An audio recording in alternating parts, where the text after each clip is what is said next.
个任期才剩几天，但是每一天我都还要珍惜。随着郑丽文即将入主主席的任期进入最后倒数，选完隔天出席抗战座谈会，他预告自己的下一步。我想我最佳的一个角色是永远的志工，需要帮忙的我一定全力帮忙，把我们的经验传承下去。我是一个很轻松的心情，不用再承担主席之重。此刻朱立伦脸上只有笑容，但郑丽文以黑马之姿虏获基层党员，突破重围，却有党内忧心，恐与主流民意脱节。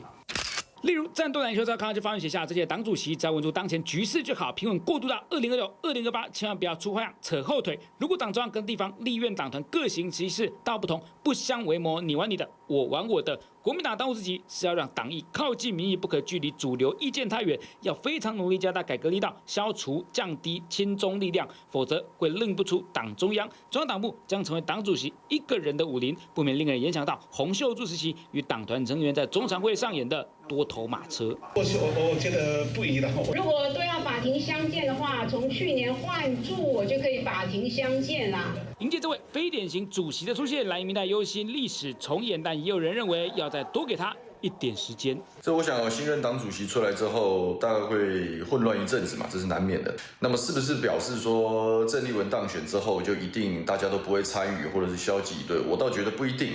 欠缺多元的声音，然后让党中央变成小圈圈的领导下，反而不见得对于党籍的民意代表或者是在第一线作战的人是一件好事嘛。会有一些期许，会有一些担忧，但是我觉得最重要，大家能够团结努力，年轻朋友多加油啊！少担忧，多加油。大权交接磨合是必经之路。朱立伦的忠告是党内青年要争气才有出路。TVBS 流出来叶慧台北报道。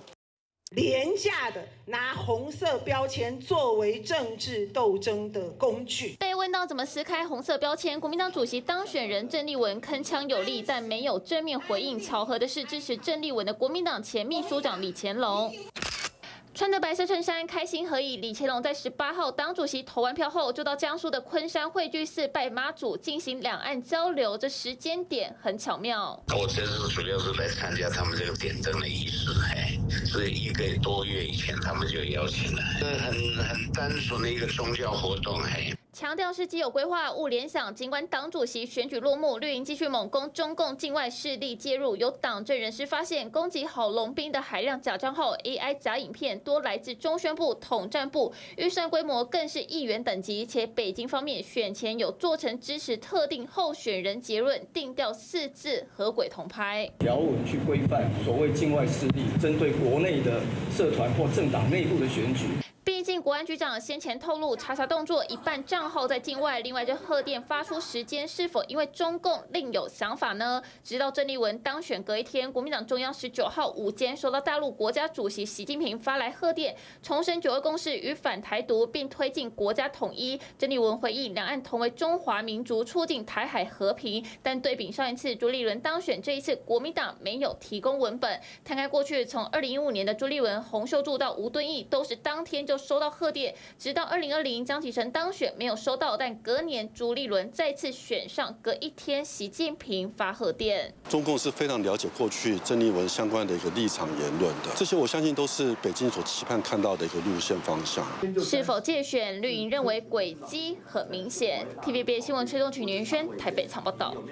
从两个音乐圈被视为最热门人选，到后来的不参选，此刻卢秀燕对新任党魁献上祝福。我要恭喜国民党新任的党主席立文恭喜当选任重道远党主席选举已经结束了那所以为了国家，为了人民，让我们团结前进。只是这一生团结，目前要实现或许不容易，连郑丽文自己也心知肚明。选举的结束就是我们团结一致的开始。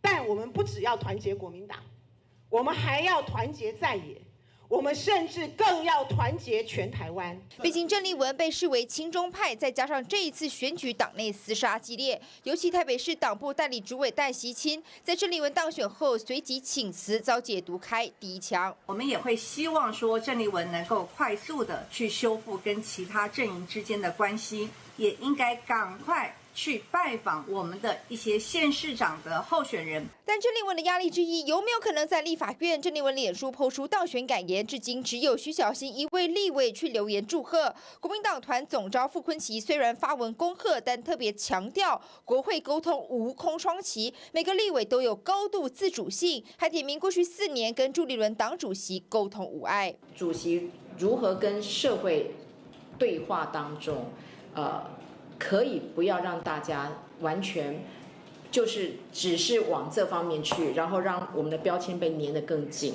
与此同时，郑丽文的考验还有对美对陆论述，不管是对于对外工作、外交或者两岸，基本上还是会顾及比较务实或是比较中庸的一个道路这样其实是比较安全的。选举结果反映国民党基层党员期盼，但如何祸及到支持者和中间选民，能否把饼做大，挑战已经开始。TVBS 新闻李晨佑、李国珍、刘欣婷小组台报道。大开金嗓唱柯文哲的竞选主题歌曲，黄国昌亲自来暖场，回到本命区汐止，跟子弟兵陈宇杰成立联合服务处，甚至原本还安排了神秘嘉宾拍片祝福。昨天本来要拍一支片，在现场公开播放，但是后来律师担心，因为现在有很多限制。活动现场，黄国昌麾下4大金钗齐聚。2026新北市选战野心勃勃，正逢国民党新任主席郑丽文当选。黄国昌透露，开票当晚就跟柯文哲讨论如何推动联合政府。其实昨天晚上我是跟柯文哲主席在一起的。那针对联合政府接下来推动的步骤以及时程，我们昨天晚上有进行非常缜密的讨论，从来就不是以位置的分配来当做主要的着眼点，把彼此之间我们有哪些一样，哪些不一样，哪些可以共同的合作，我们都会开大门走大路。但郑丽文可是放话，2026新北市长必是国民党，互信基础恐怕不足。不过黄国昌倒是先跟郑丽文攀起关系，算是我在台大的学姐那以前在所谓的改革派社团的时候，其实就已经跟丽文有碰过面了。递出橄榄枝，第一时间也送上祝贺花篮。只是民众党中央委员蔡壁如比起黄国昌跟郑丽文交情更好，过去反罢免宣讲多次同框，有没有可能担纲蓝白合的沟通桥梁？又或者是因此让黄国昌忌惮郑丽文，帮忙瞧什么2026的什么蓝白合？我觉得我都不会去做这种事情党对党自然有党的机制。郑丽文当选国民党主席，对民众党而言充满未知数，只能先静观其变。TVBS 新闻刘诗伟、蔡表新闻采访报道。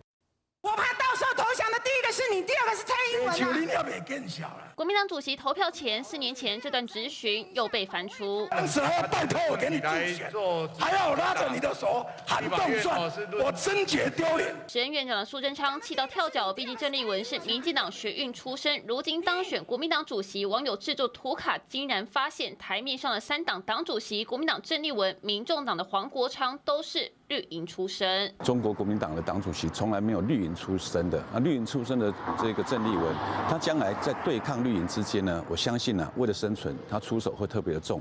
但曾经的盟友当选，民进党静悄悄。在国民党正式宣布后，约1个小时，仅在脸书发文，要给郑丽文2个期盼，1个提醒，希望国民党勿将政党利益置于台湾安全之上。看到许多国民党的人士也示警了所谓中国介入台湾民主内部运作这样的一个问题，所以我想接下来在立法院里面强化台湾的国安法治修法，这是一个刻不容缓的议题。但国民党随后在社群回击：“您哪位有够呛？”对此，民进党还没有回应是否因为郑丽文这一次被控是对岸支持对象，党中央没有多做表示善意，且目前也没有祝贺规划。不过看看过去2016年洪秀柱当选后，当时兼任党主席的总统蔡英文有发声明祝贺。2021年由朱立伦接下党魁，蔡英文送上花篮及贺卡，写上克服众望。对比这一次，在中共介选的疑云之下，台湾的其他民主政党对于国民党党主席的选举结果，当然仍然有所疑虑，有所保留。白话文就是对亲中色彩的郑丽文当选蓝营党魁有很大疑虑。TVBS 新闻崔仲晴、云轩台北采报道。想看最完整的新闻内容，记得下载 TVBS 新闻网 APP。